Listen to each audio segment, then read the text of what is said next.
What's going on with these hydration break in FIFA now? This World Cup is definitely different because there's a lot of things that are going on.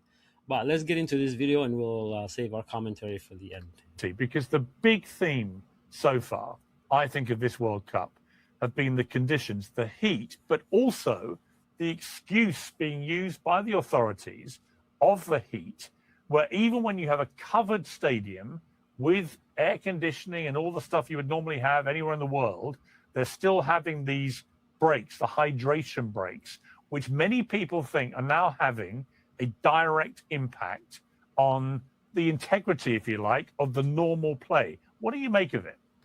That's crazy. And this hydration breaks is more like hiding the ads in hydration. Sell you a truck for 30 seconds more before the game. This is nuts, but let's continue. I think it's taken the momentum out of it as well. There's been times when I'm going, okay, Qatar are back on top here, and then all of a sudden it's a water break and it kind of kills the momentum, and then the Swiss kind of get back on top. So I really don't like it. It seems like it's just monetized, isn't it? It's very American, but it's certainly not us. And also, we've done all right for the last 100 years without these water breaks as well, haven't we? Exactly. Well, that's the point. I mean, Simon, we're both in New York. It's pretty hot here. We were talking about it earlier. You walk around, it is hot. So these conditions are definitely going to have an impact, I think, particularly on teams like England who are not used to the heat, although ironically this weekend in England, it will be this hot. But what do you make of these unprecedented hydration breaks? Many people think it's giving the bigger teams in the tournament an unfair advantage. I would imagine that you have to prepare properly, knowing that you've got this situation inside games. Coaches have got to be professional about it. The interesting thing for me is, and you've touched upon it, John, which is the monetization. Because if you're playing in Dallas, as the Dutch and the Japanese were last night, there's no need for a break after 22 minutes because it's a climate-cooled, controlled environment.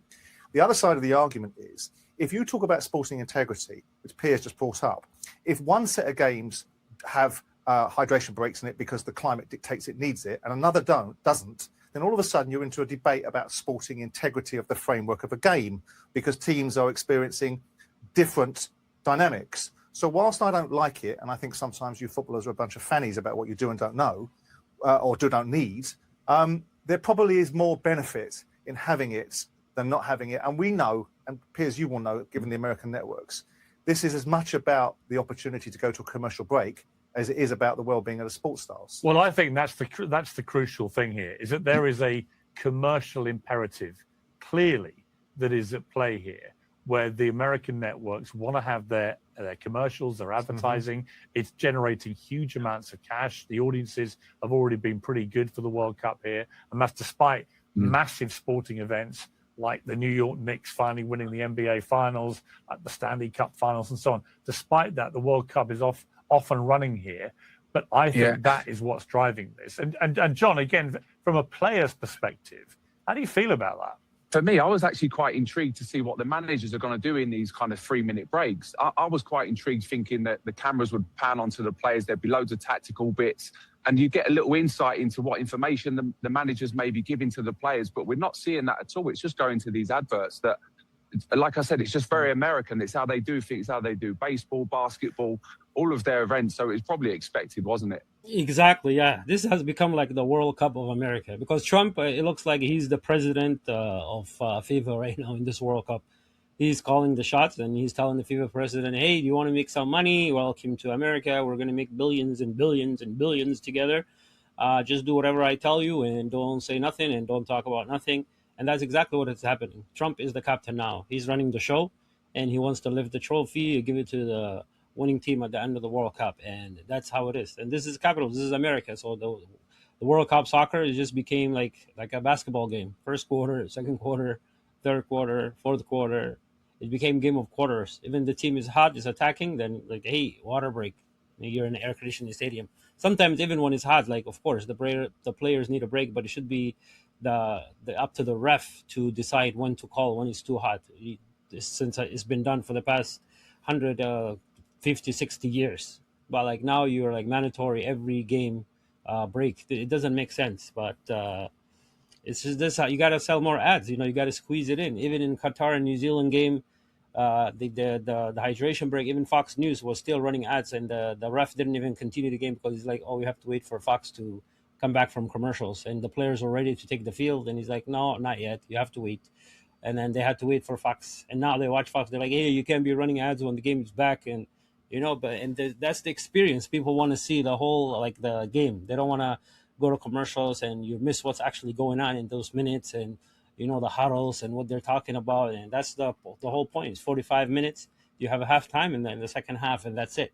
But now it's become a business. So it's the World Cup of America, and it is what it is. We gotta live with it, I guess.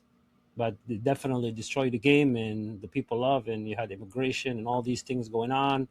Teams getting searched, Uruguay, Senegal, like sniffing dogs, and all this is crazy. But John, as a player welfare thing, which we now disappear our backsides on a regular daily basis, if I have to listen to Martin Keown talk about player welfare one more time, I think I'll shoot myself in the face. But is there a necessity? Is there a necessity? Is it an advantage to the players in these climates to have these rehydration breaks? Put aside the monetization argument and look at the well-being of the players to be able to perform at a high level. Would you want it if you were playing now in this World Cup with this heat? Would you want a rehydration break? To be honest, Simon, I wouldn't actually. I'm probably a little bit more old school. I wouldn't. I think it's down to the players to do your prep, take on the hydration before. And also, there is stoppages within the game as well, whether it goes out for a throw-in, a corner, or a little injury or something like that, where you're enabled to then go and take a little drink or grab the water bottle off the physio or whatever that may be. So I think there's opportunities within the game early on anyway. Let me... I'm just not happy with that one. A slight tech thing. Yeah, no, it's not that. Exactly. Because these players, soccer, they'll be acting the whole game. Every few seconds, you don't even touch the player, and they act like they're dead. So the whole game is just stopping all the time. Every few minutes, there's always somebody falling down and like they're about to die, and then 2 seconds later, they're running back. So, but yeah. John, I'm getting, it's fine when you talk, but when Simon talks, I'm getting his words repeated back. So if the tech guys, if there's a way to fix that, it would be useful. It'll help with your education, Peter. You get it twice. I've got the worst case scenario imaginable. You'll get it twice. I'm hearing Simon Jordan twice. We're moving on from being a fanboy into some actual knowledge, John. Well, I'll tell you what I want to talk about also, John, and it's this. National anthems. So I've got an interesting story about this because Wayne Rooney never used to sing the English national anthem. He said it was I had dinner with him in LA in the mid-2000s, and we had a great night, and it was just me, him, and our wives. And I said to him, why don't you sing the national anthem? And he said, it's a lot of... Didn't know the words. In Liverpool, it's not. We don't really do that so much. It's like... And he felt like he was very touchy about it. And I said, look, he was about to become England captain. I said, if you're going to be England captain, you've got to sing the national anthem. So we had a really quite spirited debate about it. Anyway, he then did start to sing the national anthem. And as captain, he always sang the anthem. I just noticed, because people mentioned this on social media, a few of the England players so far have not been singing it. And let me just say from the start, I think it's absolutely their right to sing it or not sing it. No one knows why they don't want to sing it, and they're entitled to. Madueke, Spence and Rashford apparently didn't sing it against New Zealand and Costa Rica when it was played. A, does it matter? And B, I remember you belting it out when you were an England player and captain.